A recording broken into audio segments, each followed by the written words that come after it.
1935 భారత ప్రభుత్వ చట్టం నుండి.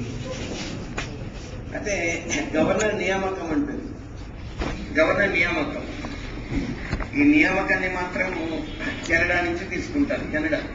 ఓకే, మీకు ఆల్రెడీ 2 పాయింట్స్ ఎక్కడ చెప్పాము, రాసిన లక్షణాలు చెప్పాను. Okay, right.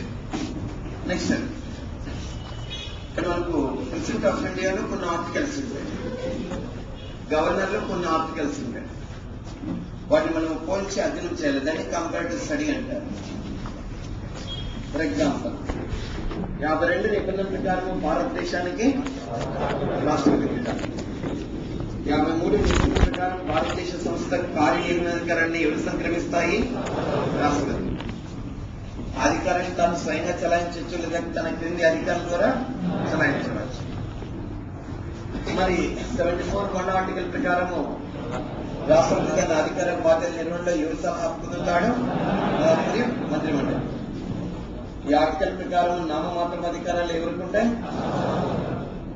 వాస్తవ అధికారాలు ఎవరికి ఉంటాయి? ప్రధాని మరియు మంత్రిమండలి. కాబట్టి ఇక్కడ 52, 53, 74 1 ఆర్టికల్. ఈ 3 ఆర్టికల్స్ ఏమైనా పేర్కొంటాయో గవర్నర్లో కూడా 153 ఆర్టికల్, 154 ఆర్టికల్, 163 ఆర్టికల్ అలానే పేర్కొంటాయి. కాకపోతే ఇక్కడ రాష్ట్రపతి అనే ప్లేస్ లో ఇక్కడ గవర్నర్ పెట్టుకోవాలి, ఇక్కడ ప్రధాని మంత్రిమండలి అనే ప్లేస్ లో ఇక్కడ ముఖ్యమంత్రి మంత్రిమండలి ఉంచుకోవాలి అని పేర్కొంటారు. అంతే. న్యాసటీస్ రాజ్యాంగం అట్టే ఉంటాయి జనరల్. ఇంకా మనం ఎక్స్ప్రెషన్ చేసుకుంటాం అంతే. ఇవి కానీ కంట్రోల్ వచ్చిందంటే ఆటోమేటిక్గా కంట్రోల్ వచ్చేసాయని అర్థం. ఓకే, గమనించాలి. కాబట్టి 53 నిబంధనల ప్రకారం ప్రతి రాష్ట్రానికి కూడా ఒక గవర్నర్ ఉండాలి. ప్రతి రాష్ట్రానికి కూడా ఒక గవర్నర్ ఉండాలి. అయితే ఇక్కడ కొద్ది కరెక్షన్ ఏంటంటే 7th అమెండ్మెంట్ యాక్ట్ 1956 ప్రకారము ఒక వ్యక్తి 2 లేదా అంతకన్నా ఎక్కువ రాష్ట్రాల గవర్నర్ గా వ్యవహరించవచ్చు. ఇప్పుడు 7వ రాజ్యాంగ సవరణ చట్టము 1956 ప్రకారం ఒక వ్యక్తి 2 కానీ లేదా అంతకన్నా ఎక్కువ రాష్ట్రాలకు అతడు గవర్నర్ గా నియమించబడవచ్చు అని పేర్కొంటారు. కానీ ఇక్కడ అలాగా దేశానికి ఓన్లీ 1% ఉండాలి. అందుకని దానికి ఏమన్నా అట్లాంటి మినహాయింపు ఉంటుందా? ఉండదు. నెక్స్ట్ 154 ఏమంటుంది? నిన్న రాష్ట్ర సంస్థ కార్యనిర్వహణాధికారాలని గవర్నర్ సంక్రమిస్తాయి. ఆ అధికారాన్ని తాను స్వయంగా చెలాయించవచ్చు, లేదా తన క్రింది అధికారుల ద్వారా చెలాయించవచ్చు. తాను స్వయంగా చెలాయించవచ్చు, లేదా తన క్రింది అధికారుల ద్వారా చెలాయించవచ్చు అని పేర్కొంటుంది 154 ఆర్టికల్. గమనించాల్సి ఉంటుంది. అంటే ఈ ఆర్టికల్ ప్రకారం గవర్నర్ ను ప్రథమ పౌరుడు అంటారు. ప్రథమ పౌరుడు ఎక్కడ? ప్రథమ పౌరుడు రాష్ట్రంలో. రాష్ట్ర ప్రధాన కార్యనిర్వహణాధికారిగా పేర్కొంటారు.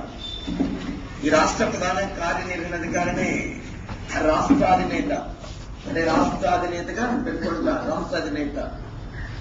గవర్నర్ ప్రథమ పౌరుడు అయితే ప్రథమ పౌరురాలు ఎవరు? గవర్నర్ వల్ల భార్య. గమనించాలి. రాష్ట్రపేద సంస్థ కార్యనిర్వహణాధికారాన్ని గవర్నర్ సంక్రమిస్తాయి. అతడు స్వయంగా చెలాయించవచ్చు, తన క్రింది అధికారుల ద్వారా చెలాయించవచ్చు. తన క్రింది అధికారులు అంటే రాష్ట్రంలో ఉన్నత నియామకాలు చాలా ఉంటాయి. వాటిలో ప్రధానమైనవి ముఖ్యమంత్రి మరియు మంత్రిమండలి. కాబట్టి 163 ఆర్టికల్ ప్రకారం గవర్నర్ తన అధికార బాధ్యతల నిర్వహణలో సలహా సహకారం పొందడానికి ముఖ్యమంత్రి నేతృత్వంలో ఒక మంత్రిమండలి ఉంటుంది. ఈ మంత్రిమండలి యొక్క సలహా సహకారం మేరకే గవర్నర్ అధికారాలు చెలాయిస్తారని పేర్కొంటుంది 161 ఆర్టికల్. ఈ ఆర్టికల్ ప్రకారం నామమాత్ర అధికారాలు గవర్నర్ చేతిలో ఉంటాయి, మరియు వాస్తవ కార్యనిర్వహణ అధికారాలు ముఖ్యమంత్రి మరియు మంత్రిమండలి నిర్వర్తిస్తారు. గమనించాలి. కాబట్టి అలా పేర్కొంటుంది 163 ఆర్టికల్. కాబట్టి ఈ ఆర్టికల్స్ బాగా సెంట్రల్ గవర్నమెంట్ ప్రెసిడెంట్ ఆఫ్ ఇండియాలో కంట్రోల్ ఉంటే ఆటోమేటిక్ ఇవి కంట్రోల్కి వస్తాయి. లేకపోతే అటు వీటికి కన్ఫ్యూజన్ ఆస్కారం ఉంటుంది ప్రధానంగా. Okay, right. నెక్స్ట్ తర్వాత 154 అయిన తర్వాత 155 ఆర్టికల్. 155 నియామకం. గవర్నర్ ను ఎవరు నియమిస్తారంటే రాష్ట్రపతి నియమిస్తారు. సైన్ అండ్ సీల్ ద్వారా నియమిస్తారు. Sign and seal. గవర్నరు రాష్ట్రపతి చేత సంతకము మరియు ముద్ర చేత నియమించబడతారు. ఆ నియామకాన్ని ఎక్కడి నుంచి తీసుకున్నామంటే కెనడా. సరే, నెక్స్ట్ ఆర్టికల్ ఇంపార్టెంట్ ఆర్టికల్. ఇవన్నీ ఇంపార్టెంట్ ఆర్టికల్స్. 156 ఆర్టికల్ 156 గవర్నర్ యొక్క పదవీ కాలం. గవర్నర్ పదవీ కాలాన్ని యూజువల్ గా 5 years అంటారు. 5 years. అదే 156C ఆర్టికల్ ఏమంటుందంటే, ఇది ఏ ఆర్టికల్ పేర్కొంటున్నారు? 156C ఏమంటుందంటే, గవర్నర్ పదవీ కాలము మీరు రాష్ట్రపతి విశ్వాసం మేరకు ఉంటుంది. రాష్ట్రపతి విశ్వాసం మేరకు లేదా రాష్ట్రపతి అభిష్టం మేరకు గవర్నర్ పదవిలో కొనసాగుతారు. మన నరసింహన్ ఉన్నాడు, గవర్నర్ గా నియమించబడిన రోజు నుంచి 5 సంవత్సరాలు కంప్లీట్ అయిందని. కానీ రాష్ట్రపతికి ఆయన మీద విశ్వాసం ఉంది కాబట్టి గవర్నర్ ని మన రాష్ట్రంలో కంటిన్యూ చేశారు లేదా? కంటిన్యూ చేశారు. ఏపీ 2 రాష్ట్రాలకు విడిపోయినా కూడా 2 రాష్ట్రాలకు ఆయన నియమించారు లేదా? నియమించారు. లేదు, రేపు పొద్దున్నే కేంద్రంలో గవర్నమెంట్ మారిపోయింది కాబట్టి ఇప్పుడు నరేంద్ర మోడీ ప్రభుత్వం వచ్చింది, నరసింహన్ తొలగించమంటాడు, అప్పుడు తొలగిస్తారు. అప్పుడు వేరే ఆయన వస్తారు ఇక్కడ. అంటే దాని ఉద్దేశం ఏంటి? గవర్నరు పదవీ కాలము ఎవరి విశ్వాసం మేరకు కొనసాగుతుంది? రాష్ట్రపతి విశ్వాసం మేరకు. ఒకవేళ 5 సంవత్సరాలు ఉంటుంది, రాష్ట్రపతి విశ్వాసం మేరకు ఉంటుంది. అప్పుడు ఇదే కరెక్ట్ అవుతుంది, ఇది కరెక్ట్ అవుతుందా? ఇదే కరెక్ట్ అవుతుంది, రాష్ట్రపతి విశ్వాసం. సరే, మరి అంటే గవర్నర్ ని ఎవరు తొలగిస్తారు? తొలగింపు ఎవరు తొలగిస్తారు? రాష్ట్రపతి తొలగిస్తారు. ఓకే, గమనించాలి. At the same time governor తన రాజీనామాను ఎవరికి సమర్పించాలి? రాష్ట్రపతికి సమర్పించాలి. అవన్నీ గురించి 156 ఆర్టికల్లోనే ప్రస్తావిస్తారు. పదవీ కాలము, తొలగింపు, రాజీనామా అన్ని ఒకే article. At the same time next 157 article. 157 నుంచి అర్హతలు. ఒక వ్యక్తి గవర్నర్ గా నియమించబడాలి అంటే అతడికి రాజ్యాంగం ఎలాంటి అర్హతలను సూచిస్తుంది అని తెలుసుకోవాలి. రైట్,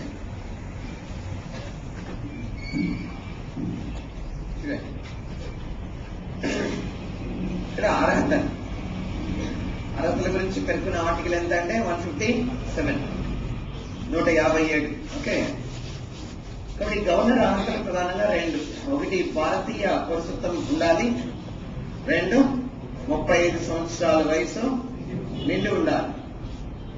భారతదేశంలో రాష్ట్రపతి, ఉపరాష్ట్రపతి తర్వాత 30 సంవత్సరాల వయసు నిండి ఉండాల్సిన పదవి ఏదంటే గవర్నర్ పదవి. గమనించాలి. అట్ సేమ్ టైం ఇప్పుడు 158 ఆర్టికల్ అనర్హతలు మరియు ఇదే ఆర్టికల్ పేర్కొంటుంది. ఇవన్నీ అనర్హతలు మరియు షరతులు కండిషన్స్. నెక్స్ట్ వేతనం, జీతభత్యాలు, వేతనం. ఓకే, నెక్స్ట్ మళ్ళీ నివాసం. రాష్ట్రపతి కూడా మనకి ఇట్లనే ఒకే ఆర్టికల్ పేర్కొనేది అక్కడ. గమనించారు లేదు? కాబట్టి గవర్నర్ యొక్క అనర్హతలను రాజ్యాంగం ఏమైనా పేర్కొంటుంది అనేది తెలుసుకోవాలి. ఇతని కేంద్రంలో కానీ రాష్ట్రంలో కానీ స్థానిక ప్రభుత్వాలలో కానీ సంస్థలలో కానీ ఆదాయం ఉండేటువంటి ప్రభుత్వ ఉద్యోగంలో ఉండకూడదు. ఉన్నట్లయితే పదవికి రాజీనామా చేయాలి. రాజీనామా చేయలేదనుకో, అతను గవర్నర్ గా పదవి ప్రమాణ స్వీకారం చేసిన తక్షణమే పదవులు ఏమవుతాయి? రద్దు అవుతాయి. నెక్స్ట్ ఇక్కడ ఎమ్మెల్యేగా పని చేయకూడదు, ఎమ్మెల్సీగా పని చేయకూడదు, ఓకే, లేదా ఎంపీగా ఉండకూడదు. ఉంటే ఆ పదవులకు ఏం చేయాలి? రాజీనామా చేయాలి. రాజీనామా చేయనట్టయితే గవర్నర్ గా పదవి ప్రమాణ స్వీకారం చేసిన తక్షణం ఆ పదవులు ఏమవుతాయి? రద్దు అవుతాయి. ఇవి 2 అనర్హతలు. ఒక వ్యక్తి గవర్నర్ పదవికి పోటీ చేయాలంటే వీటిని ఫుల్ఫిల్ చేయాలి ఆయన. రైట్, నెక్స్ట్ షరతులేమి? ఒక వ్యక్తి గవర్నర్ గా నియమించబడుతున్నాడు, అతడు ఆ రాష్ట్రానికి చెందినవాడే ఉండకూడదు. ఆ రాష్ట్రానికి ఓకే చెందిన వాడే ఉండరాదు. ఫర్ ఎగ్జాంపుల్, ఇప్పుడు మనకు తెలంగాణ స్టేట్ ఉంది. తెలంగాణ స్టేట్ లో గవర్నర్ గా నియమించబడే వ్యక్తి ఈ తెలంగాణ స్టేట్ సంబంధించి ఉండకూడదు. తెలంగాణ పౌరసత్వం వేరు, తెలంగాణ రాష్ట్రం వేరు. అర్థం కదా? కాబట్టి తెలంగాణకు రాష్ట్రానికి చెందిన వాళ్ళు ఉంటారు, కానీ తెలంగాణ రాష్ట్రానికి పౌరసత్వం అంటే ఏముండదు. గమనించాలి. మనకు దేశంలో ఆంధ్ర పౌరసత్వము, రాయలసీమ పౌరసత్వము, తెలంగాణ పౌరసత్వము, తమిళ పౌరసత్వము, కర్ణాటక పౌరసత్వం ఇట్లాంటి ఉండవు. దేశానికి మాత్రమే పౌరసత్వం ఉంటుంది. అది భారత పౌరసత్వం అంట. నువ్వు ఎక్కడైనా ఉండవచ్చు దేశంలో, ఎవడు మాట్లాడడానికి ఎట్లాంటి అర్హత లేదు. అర్థమైందా? ఇది భారతీయ పౌరసత్వం. భారతీయుడు ఎక్కడైనా వాడు నివసించవచ్చు, ఎక్కడైనా విద్యను అభ్యసించవచ్చు, ఎక్కడైనా ఉద్యోగాన్ని చేపట్టవచ్చు, ఎక్కడైనా వ్యాపార వాణిజ్యాలను చేపట్టవచ్చు. గమనించాలి. అదే ఉపాధి సౌకర్యాలలో ప్రభుత్వం ఏం చేస్తుందంటే ఆ నివాసులకు ఏదో విధమైన రెస్ట్రిక్షన్స్ విధిస్తుందంటే, ఎందుకంటే అది వాస్తవ పరిస్థితిలో ఉండాలి కాబట్టి, మిగతా వాటికి ఏముండవు, గమనించాల్సి ఉంటుంది. కాబట్టి ఆ విధంగా రాష్ట్రానికి చెందిన వాడే ఉండకూడదు. ఫర్ ఎగ్జాంపుల్ కేసీఆర్ ఆంధ్రప్రదేశ్ కి గవర్నర్ గా వెళ్ళవచ్చా? చంద్రబాబు నాయుడు మన తెలంగాణ స్టేట్ కి గవర్నర్ గా రావచ్చా? రావచ్చు అట. ఇంతకుముందు ఉమ్మడి రాష్ట్రంగా ఉండేటప్పుడు ఇట్లా చేయొచ్చా? నో. ఎందుకని అప్పుడు మనమంతా ఒకే రాష్ట్ర పౌరుడు. ఇప్పుడు ఎన్ని రాష్ట్రాలు ఉన్నాయి తెలుగు వాళ్ళకి? 2 రాష్ట్రాలు ఉన్నాయి. రైట్. నెక్స్ట్ తర్వాత వేతనం. ఇక్కడ రాష్ట్ర పౌరసత్వం వేరు, రాష్ట్రానికి చెందిన వాడు వేరు. ఆడ బాగా ఆప్షన్లో చూసుకోవాలి. మనకి ఇచ్చిన ఆప్షన్లో చూడాలి. ఇది బాగా అర్థమే. ప్రశ్న, గవర్నర్ పదవికి షరతుని సూచించండి. 1 కేంద్ర రాష్ట్ర స్థానిక ప్రభుత్వాల్లో ఆదాయం ఉండేటువంటి ప్రభుత్వంలో ఉండకూడదు, ఎమ్మెల్యేగా ఉండకూడదు, 3 ఎంపీగా ఉండకూడదు, 4 రాష్ట్రానికి చెందినవాడే ఉండకూడదు, రాష్ట్రానికి చెందినవాడే ఉండకూడదు అని. లేదా అక్కడ ఎంపీగా ఉండరాదు అనే చోట రాష్ట్ర పౌరుడే ఉండకూడదు, రాష్ట్రానికి చెందినవాడే ఉండకూడదు అంటే అప్పుడేది కరెక్ట్ అవుతుంది? రాష్ట్రానికి చెందినవాడే ఉండకూడదు. రాష్ట్ర పౌరుడే అంటే అది మనం పట్టించుకోవాలదే. మనకు అనవసరమైన విషయాలు ఉంటాయి కొన్ని, దాన్ని తాకూడదు ఎప్పుడు కూడా. గమనించాలి. అనవసరమైన విషయాలంటే రోడ్లో పోతుంటాం, మామూలుగా ఏదో పడి ఉంటుంది, మనకు అవసరం లేదు, గమనం వెళ్ళిపోవాలి మనం అంటే. లేదా తీసుకుంటే పోలీసులు అప్పు చెప్పాలి, బాధ్యత ఉన్న పౌరుడైంది. సాధ్యత వరకు అట్లాంటివి చేయకూడదు అంటారు. నీకు అర్థంగా నేను చెప్పేది అట్లా. సరే, వేతనం. గవర్నర్ వేతనం ఎంత అనేది. గవర్నర్ వేతనం వచ్చి 1,10,000. ఈ వేతనం ఎవరు వేతనంతో ఈక్వల్ ఉంటుంది? ప్రధానమంత్రి వేతనంతో. దానికి కూడా సేమ్ వేతనం. ఓకే, గవర్నర్ కు సేమ్. ఇక్కడ పెన్షన్ ఉంటుందా గవర్నర్కి? అంటే ఉండదు. మరి ఈ వేతనాన్ని ఎక్కడి నుంచి గ్రహిస్తారు? కన్సల్టెంట్ ఫండ్ ఆఫ్ స్టేట్ నుంచి గ్రహిస్తారు. ఐటీ ఉంటుందా? ఉంటుంది.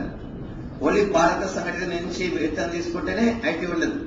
అక్కడ నుంచి ఒకసారి రిజర్వ్ బ్యాంక్ వచ్చేసిన తర్వాత మళ్ళీ అంతా ఐటీ పడిపోతుంది, ఇన్కమ్ ట్యాక్స్.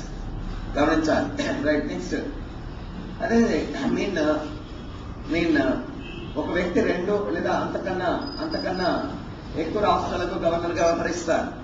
మరి అలాంటి సందర్భంలో అతని వేతనం ఎట్లా ఇస్తుంది అంటే, ఇక్కడ ప్రెసిడెంట్ ఆఫ్ ఇండియా ఉంటారు, రాష్ట్రపతి నిర్ణయించిన మేరకు ఓకే, రాష్ట్రపతి నిర్ణయించిన మేరకు ఆ 2 రాష్ట్రాలు లేదా ఎక్కువ రాష్ట్రాలు సమానంగా చెల్లిస్తాయి. కాబట్టి మన నరసింహన్ ఉన్నాడు, అటు ఏపీకి తెలంగాణ స్టేట్ కి రెండింటికి ఆయన గవర్నర్ గా వ్యవహరిస్తున్నారు. మరి అన్నప్పుడు ఇతర వేతనం ఎవరు ఇస్తారు? 2 రాష్ట్రాలు సమానంగా ఇస్తాయి. 2 రాష్ట్రాలు సమానంగా అంటే 55 ప్లస్ 55. ఈ రాష్ట్ర సంఘం నుంచి ఇక్కడికి, ఈ రాష్ట్ర సంఘం నుంచి ఇక్కడికి నుంచి వచ్చి చేరుతుంది. మన 2 రాష్ట్రాలు సమానంగా చెల్లిస్తాయి గవర్నర్ కు వేతనం. ఓకే, గమనించాల్సి ఉంటుంది. అది ఎవరు నిర్ణయించిన మేరకు? రాష్ట్రపతి నిర్ణయించిన మేరకు. Okay, right. నెక్స్ట్ తర్వాత శాలరీస్ ఎవరు సవరిస్తారంటే పార్లమెంట్ సవరిస్తారు. పెంచవచ్చు, తగ్గించరా. మరి ఎప్పుడు ఆయన శాలరీస్ తగ్గించవచ్చు? ఆర్థిక అత్యవసర కాలంలో. తగ్గించే అధికారం ఎవరికి ఉంటుంది? రాష్ట్రపతికి ఉంటుంది. రాష్ట్రపతికి ఎప్పుడైనా తగ్గించారా? ఎందుకని? ఒకసారి కూడా దానిని విధించలేదు. Right. Next at the same time నివాసం. గవర్నర్ యొక్క నివాసాన్ని రాజ్భవన్ అంటారు. ఏమంటారు? రాజ్భవన్. ఓకే, కాబట్టి గవర్నర్ నివాసాన్ని రాజ్భవన్ అంటారు. ఇతర నివాసము ప్రధానంగా ఆంధ్రప్రదేశ్ ఉమ్మడిగా ఉండేటప్పుడు హాస్టల్స్ లో ఉండేది. మదనపల్లి దగ్గర ఉంటుంది హాస్టల్స్. అక్కడున్న హాస్టల్స్ లో ఉండేటువంటి గవర్నర్ ఇతర నివాసాన్ని గవర్నర్ బంగ్లా అనేవారు. ప్రధానంగా దాన్ని వేసవిధి కేంద్రంగా భావిస్తారు ప్రధానంగా. కాబట్టి ప్రధానంగా మనకు తెలంగాణకి రాజ్భవన్ వచ్చేసింది. ఎవరికి? గవర్నర్ కి. ఆంధ్రప్రదేశ్కి ఏమైనా రాజ్భవన్ ఉందా? లేదు. వాళ్ళు ఏం చేసుకోవాలి? కట్టుకోవాలి. ఓకే, అలా గమనించాలి. కట్టుకోకపోతే ఏదైనా ఒక బిల్డింగ్ రెంట్కి తీసుకొని అక్కడ పెట్టాలి గవర్నర్, అంతే కదా. అట్లా పెట్టడానికిలే గవర్నర్ పదవి రాష్ట్రంలో అత్యున్నతమైన పదవి. అదే కదా, మీరు ఒకసారి రాజ్భవన్కి వెళ్తే అబ్బరపడేటట్టుంటుంది ఆ building. some crores of rupees అవుతుంది బిల్డింగ్. అయితే లోపల ఆ ఫర్నిచర్ మీరు చూడడానికి కూడా కళ్ళు సరిపోవు. అవును, రాష్ట్రపతి కానీ రాష్ట్రంలో గవర్నర్ కానీ ఆ నివాస కేంద్రాలు చాలా అందంగా తీర్చిదిద్దుతారు ప్రధానంగా గమనించాలి. కాబట్టి ఆ విధంగా రాజ్భవన్ అనేది గవర్నర్ యొక్క అధికార నివాసంగా ఉంటుంది. అధికార నివాసం. రైట్. ఇప్పుడు 158 అయిపోయింది. ఇప్పుడు 159 ఆర్టికల్ వచ్చి గవర్నర్ యొక్క పదవి ప్రమాణ శిఖరం గురించి పేర్కొంటారు. గవర్నర్ చేత పదవి ప్రమాణ శిఖరం ఎవరు చేయిస్తారంటే రాష్ట్రపతి, హైకోర్టు ప్రధాన న్యాయమూర్తి. హైకోర్టు ప్రధాన న్యాయమూర్తి చేత ఎవరు చేయిస్తారు? గవర్నర్. ఇద్దరిని ఎవరు నియమిస్తారు? రాష్ట్రపతి. ఇద్దరు రాజీనామా సమర్పిస్తారు? రాష్ట్రపతి. కానీ పదవి ప్రమాణ స్వీకారం మాత్రం ఒకరికి. గవర్నర్ వచ్చి హైకోర్టు ప్రధాన న్యాయమూర్తికి, హైకోర్టు ప్రధాన న్యాయమూర్తి వచ్చి గవర్నర్కి పదవి ప్రమాణ స్వీకారం చేయిస్తారు. ఓకే, గమనించాలి. రైట్. నెక్స్ట్ 160 ఆర్టికల్ వచ్చి గవర్నర్ యొక్క అత్యవసర విధులు. 352 ప్రకారం దేశంలో నేషనల్ మంత్రులను విధించారు. అప్పుడు రాష్ట్రపతి ఏజెంట్ గా గవర్నర్ రాష్ట్ర పాలనా బాధ్యతలు నిర్వర్తిస్తారు. లేదు, ఒక రాష్ట్రంలో ప్రెసిడెంట్ రూల్ విధించారు. According 356 article. ఆ సందర్భంలో రాష్ట్రపతి ఏజెంట్ గా, రాష్ట్రపతి ప్రతినిధిగా రాష్ట్ర గవర్నర్ రాష్ట్రంలో అధికారులు చలాయిస్తారు. అది అత్యవసర విధులు అంటారు. లేదు, ఒక రాష్ట్రం వెళ్ళిపోయింది, ఆంధ్రప్రదేశ్ రాష్ట్రం వెళ్ళిపోయింది, Telangana state and Andhra Pradesh state గా. కాబట్టి ఉమ్మడిగా హైదరాబాద్ 10 years రాజధాని చేశారు. అప్పుడు హైదరాబాద్ సంబంధించి లా అండ్ ఆర్డర్ ఉంది, శాంతి భద్రతల నిర్వహణ. ఇది గవర్నర్ కట్టబెట్టారు. గవర్నర్కు కట్టబెట్టారు. మరి అలాంటి పరిస్థితుల్లో ప్రధానంగా ఈ యొక్క అత్యవసర విధులను నిర్వర్తించాలి అని కేంద్రం గవర్నర్ ఆర్డర్ చేస్తే ఖచ్చితంగా గవర్నర్ అధికారులు ఏం చేయాలి? పర్ఫార్మ్ చేయాలి. అంతే. ఓకే, కాబట్టి నిజానికి లా అండ్ ఆర్డర్ అనేది ఎవరి ఇష్యూ అంటే రాష్ట్ర ప్రభుత్వం మీకు ఇష్యూ. లా అండ్ ఆర్డర్, శాంతి భద్రతలు అది రాష్ట్ర జాబితాలో ఉంటుంది. కానీ రాష్ట్ర జాబితాలో ఒక అంశం మీద చట్టం రూపొందించే అధికారం జాతీయ ప్రయోజనాల దృష్ట్యా ఎవరికి ఉంటుంది? పార్లమెంట్కి ఉంటుంది. కాబట్టి పార్లమెంట్ కానీ అట్లాంటి చట్టాన్ని ఒక రూపొందించిందంటే, పార్లమెంట్ ఒక స్టేట్ రియాలిజేషన్ పెట్టిందంటే మనం ఏమైనా దాంతో గొడవ చేయడానికి ఉందా? No, not at. గమనించాలి, వాళ్ళ కేంద్రం మన రాష్ట్రం. అవునాయా?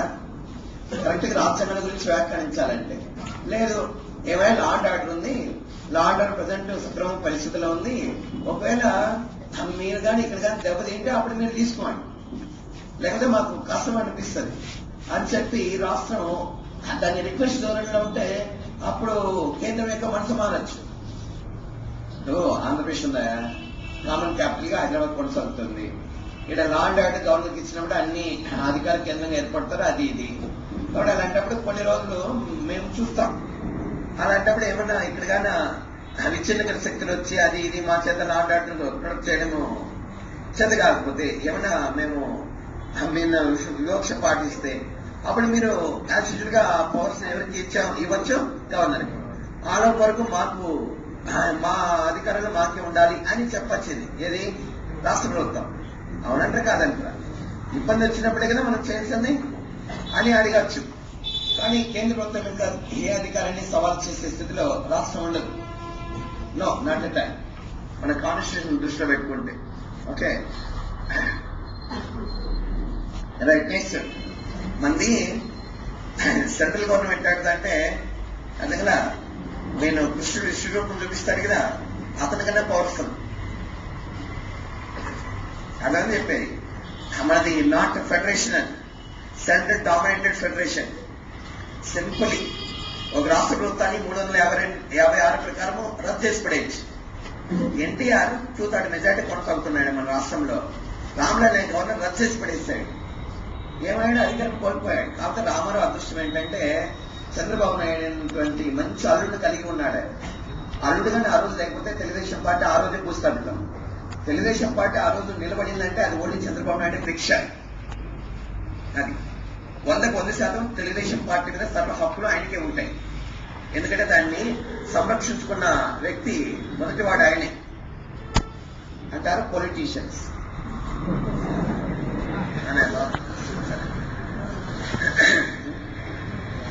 మళ్ళీ అంటే ఇప్పుడు గిన్నెపోటు అనేటివి ఆయనకు సరిపడవు. ఎందుకంటే అటు తెలుగుదేశం పార్టీని దాన్ని సంరక్షించుకుంటా వస్తుంటే, అన్ని సెటిల్ చేసుకుంటూ మంచి పరిపాలన అందిస్తుంటే దాదాపు 10 సంవత్సరాలు. ఎవరో మధ్యలో వచ్చి లక్ష్మీ భారత్ కప్పు చెప్తే నువ్వు రామారావు ఇట్ట అంటాడు ఆయన. నీ సొంత ప్రాపర్టీ అంటాడు ఆయన. ఎవరు? బాబు. నో, బంధుత్వం వేరు, రాజకీయాలు వేరు. ప్రజా సంక్షేమం కోసం మనం ఉన్నాం. రాజకీయాలు మీరట్ట దీన్నంతా ప్రభుత్వ పరిపాలన కుటుంబ పరిపాలన చేయకూడదు అనే ఉద్దేశంతో ఆయన రాజకీయ అధికారాన్ని తాను తీసేసుకున్నాడు అంటాడు చంద్రబాబు. అంతే కదా అంటారు. కాబట్టి ఈయన అట్ట కూడా సమర్థించుకోలేడు. అది ఆయన దురదృష్టం. ఏదైనా ఒక విషయాన్ని చేసిన తర్వాత తను సమర్థించుకోవడానికి ప్రయత్నించాలి. ఒకటి ఎప్పుడు 24 గంటలు వెన్నుపోటు ఉంటే ఏంద్ర వెన్నుపోటు, ఏంది వెన్నుపోటు అని కోసం చేయాలి ఆయన. ఇంకనగా కానీ చేసి అట్లా ఉండకూడదు. అవునాయ బాబు, చంద్రబాబు లీడర్షిప్ లేదు రాష్ట్రంలో కానీ దేశంలో కానీ. It's very dominated personality.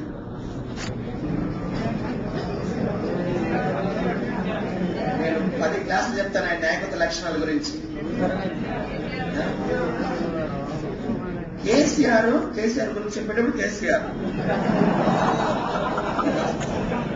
Only తెలంగాణకు ముఖ్యమంత్రి అయ్యాడు, నాట్ ఆంధ్రప్రదేశ్. అర్థమైందా? Is only CM in Telangana రాష్ట్ర, నాట్ ఆంధ్రప్రదేశ్. Yes sir. నా మళ్ళీ మాట్లాడేది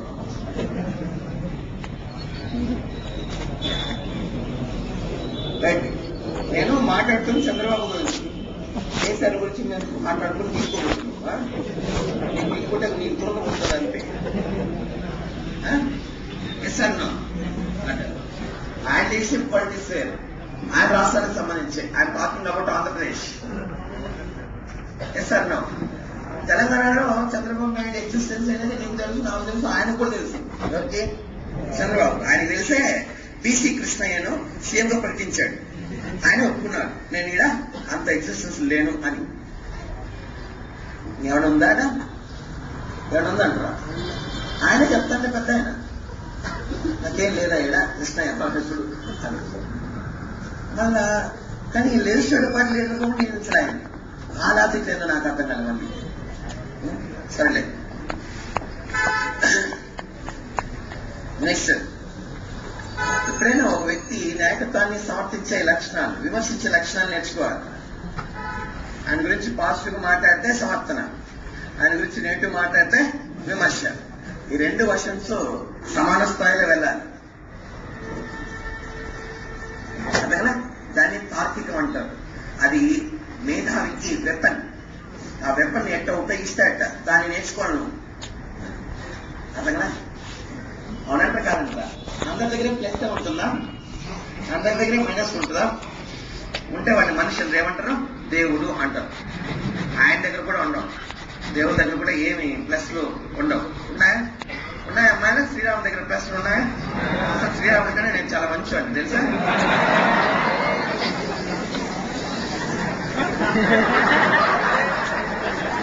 నాకు పొద్దున్నే నా దగ్గర మంచి మాటలు రావు నోట్లో. మళ్ళా మీకు శివుల రక్తాలు కాదంటే పక్కన వాళ్ళు కాటం తెచ్చి చూసేది ఇవి సరిపోతాయా? నేను మా మిస్సెస్ ప్రెగ్నెంట్ ఉండేది చాలా చక్కగా చెప్పాను, చాలా సర్వ్ చేశాను నేను. ఇంకా ఎంత